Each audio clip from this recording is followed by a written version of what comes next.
गरीब और सभी आमजनों के लिए हम लोग सदैव रोड पर, सड़क पर से लेकर सदन तक लड़ने का काम करते हैं। हम लोग बरसाती मेढक के तरह केवल चुनाव में नहीं आते हैं, हम जनता के समस्याओं को लेकर सालों भर संघर्ष करने का काम करते हैं।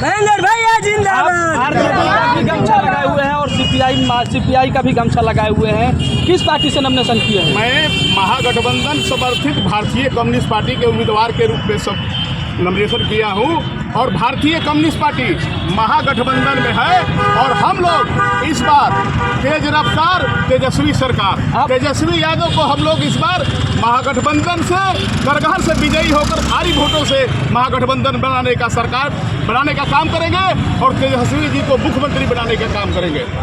आप आरजेडी के सपोर्ट में है, तेजस्वी यादव के सीएम बनाने की बात करें, वहीं से सिटिंग विधायक संतोष मिश्रा कांग्रेस से चुनाव लड़ रहे हैं और आज ही नॉमिनेशन करके करागर के लिए प्रस्थान किए। क्या कांग्रेस और आरजेडी में गठबंधन नहीं हुआ है? गठबंधन हम लोगों का है, लेकिन हम लोग तेजस्वी जी के निर्देश पर, महागठबंधन के निर्देश पर करगहर से विजयी होकर सरकार बनाने के लिए हम लोग लड़ रहे हैं कि करगहर से विजयी हो कि ताकि हमारी सरकार बिहार में बने। क्या जरूरत पड़ा कि करागर में अपना उम्मीदवार सीपीआई का उतारना पड़ा? आरजेडी और कांग्रेस अलायंस में होते हुए भी कांग्रेस के खिलाफ है। वो आरजेडी भी अलायंस में है और हम लोग देखते हैं करागर की जनता के आवाज़ पर, उनके निर्देश पर, दिशा निर्देश पर, करागर जनता की मांग पर भारतीय कम्युनिस्ट पार्टी ने हमको उम्मीदवार खड़ा करने का काम किया है ताकि महागठबंधन की सरकार बने, क्योंकि करगहर में जो हम लोगों का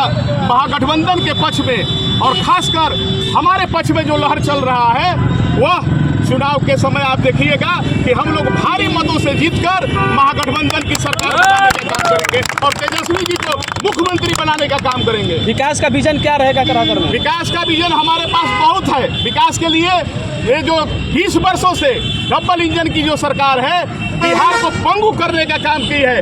देखिए भ्रष्टाचार चरम सीमा पर है, बेरोजगारी का आलम है कि हमारे बेरोजगार युवा दर दर भटक रहे हैं, पलायन हो रहा है, कोई दिल्ली जा रहा है, कोई गुजरात जा रहा है, कोई बम्बई जा रहा है।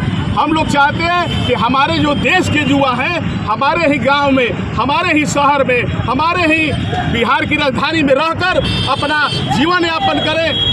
बेरोजगारी जब से दूर नहीं होगी युवाओं की समस्या का समाधान नहीं होगा। और हमारे यहाँ करागर में एक खास मुद्दा है बाबू जगजीवन राम स्टेडियम का। वहाँ तो बकत चलता है। आप देखे हैं कि क्या परिस्थिति है। 20 वर्षों में इस सरकार ने उसमें बकत चराने का काम किया, जलागाह बना हुआ है।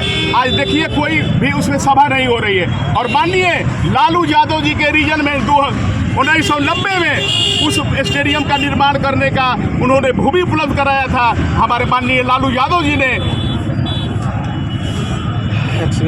लड़ाई किसी से नहीं है, हमारी लड़ाई भ्रष्टाचार से है, बेरोजगारी से है, अफसरशाही से है और हमारे गरीब गुरबा शोषित पीड़ित जनता है उनके हक अधिकार के लिए है। हमारी लड़ाई किसी से नहीं है। हम चाहते हैं कि हमारे कोचस जो है, कोचस जो हमारा है वहाँ पर अनुमंडल कोचस को अनुमंडल का दर्जा दिलाने के लिए हम लड़ाई करेंगे। पर सतुआ है उसे प्रखंड मुख्यालय बनाने का दर्जा दिलाने के लिए हम लड़ाई लड़ेंगे और सदन में भी आवाज़ उठाएंगे। और साथ ही साथ करागर बाजार में जो नहर बहता है उस पर मार्केट कॉम्प्लेक्स बनाकर युवाओं को रोजगार दिलवाने का काम करेंगे। आपका परिचय? महेंद्र प्रसाद गुप्ता, सीपीआई अंचल सचिव करगहर।